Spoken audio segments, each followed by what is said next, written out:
All right, guys, so I have to say, we're at the point where it's just getting sad. Trumpism is just getting sad. MAGA is completely and utterly falling apart. I'm not sure I've seen anything like this. I mean, nothing is going right for them now. Nothing is going right for them now.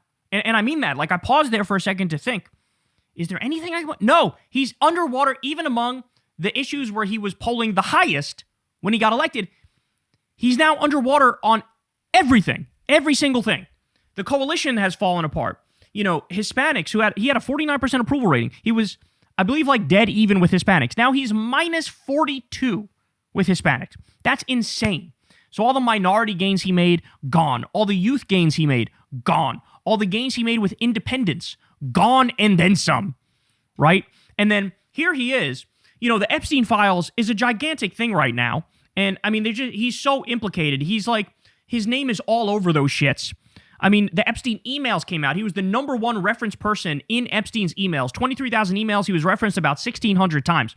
Just body blow after body blow, haymaker after haymaker. Dude is bleeding and fucking, you know, on the pavement right now.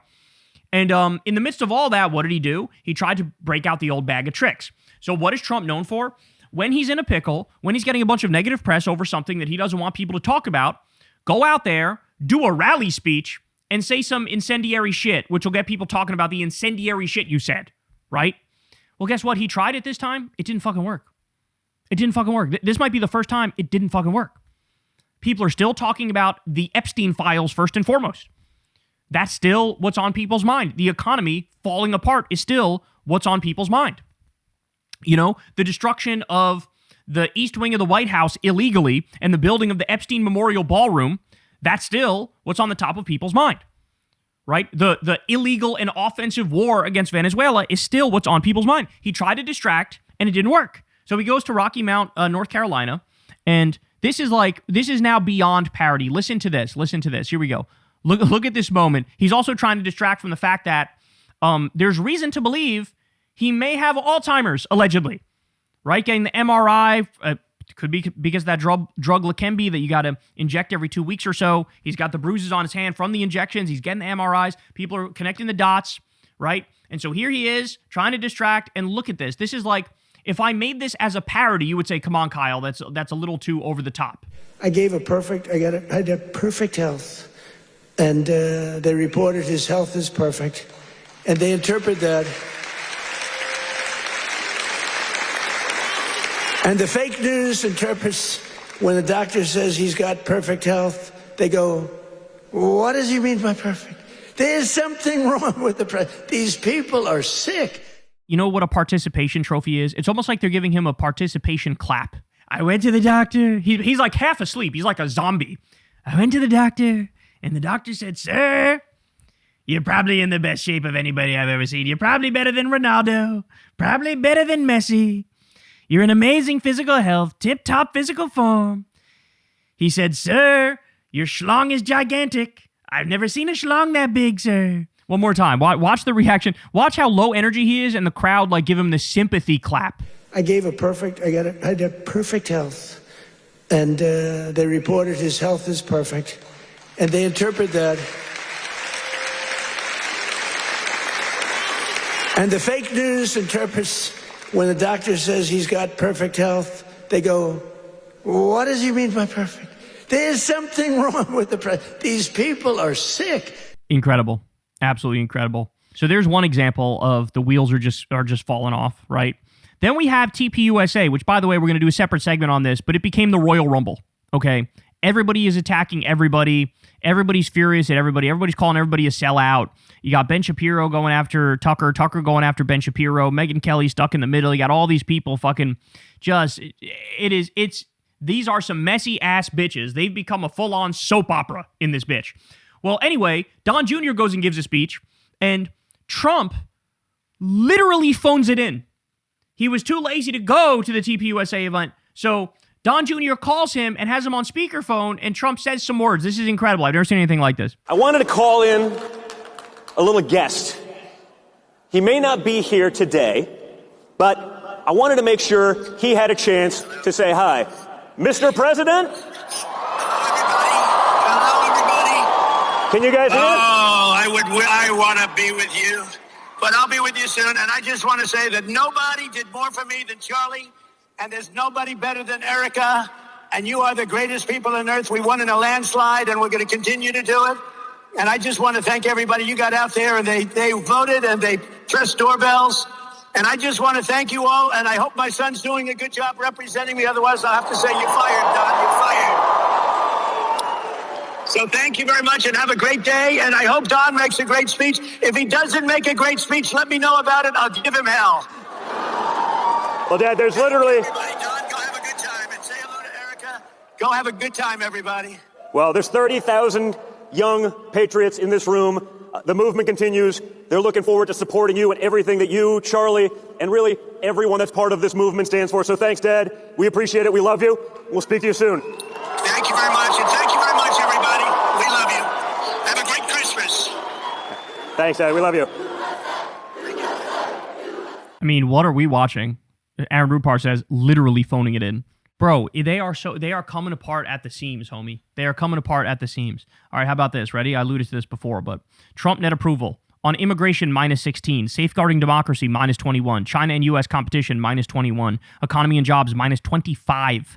Healthcare, -35. National debt, -36. Ladies and gentlemen, this is from Atlas Intel. This is from Atlas Intel. For those of you who don't know, they are one of the most, if not the most, conservative pollster, right up there with Rasmussen. And they have Trump underwater double digits on literally every single issue. At the same time this is going on, you know, manufacturing has collapsed in this country. There's been a decrease every single quarter in manufacturing since Trump has gone in there. Meanwhile, that comes after Biden added 775,000 manufacturing jobs. Trump is fucking purging them at lightning speed. Major Kentucky bourbon maker Jim Beam shuttering distillery for 2026. So now you got these like iconic American brands that are going under. Why? Take one wild guess.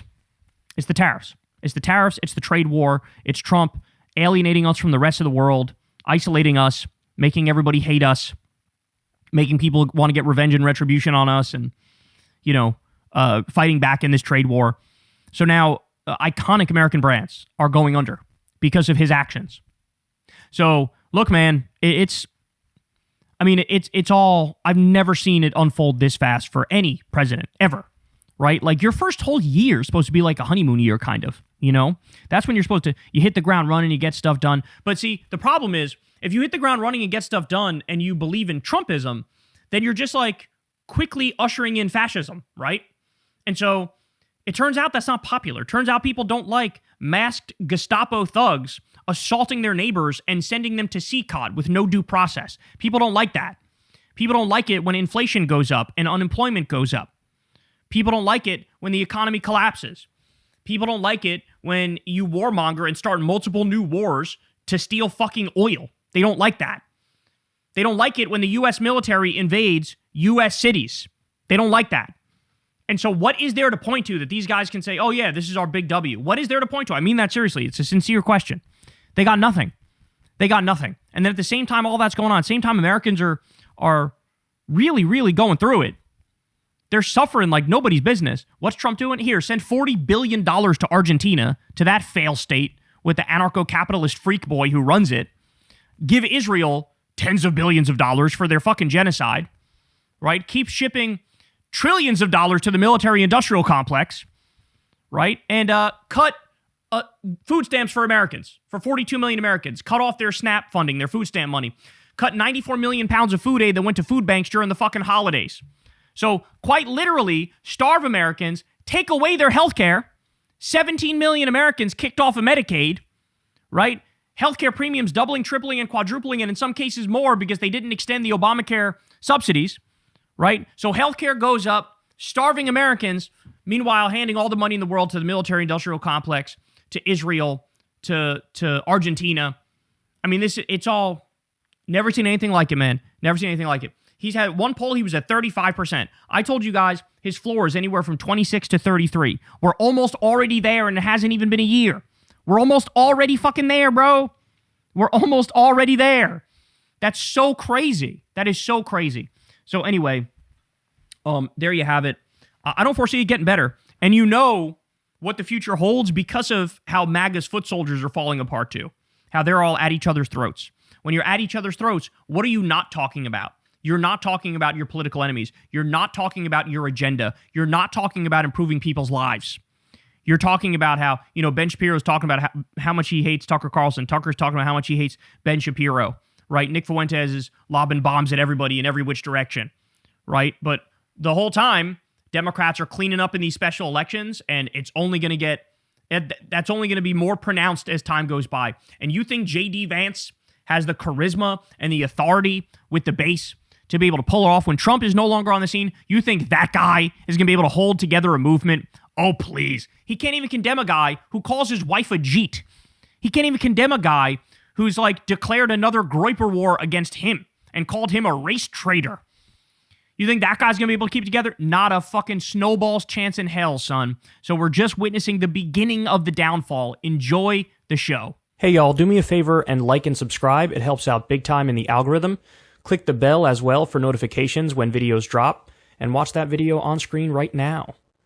You know you want to.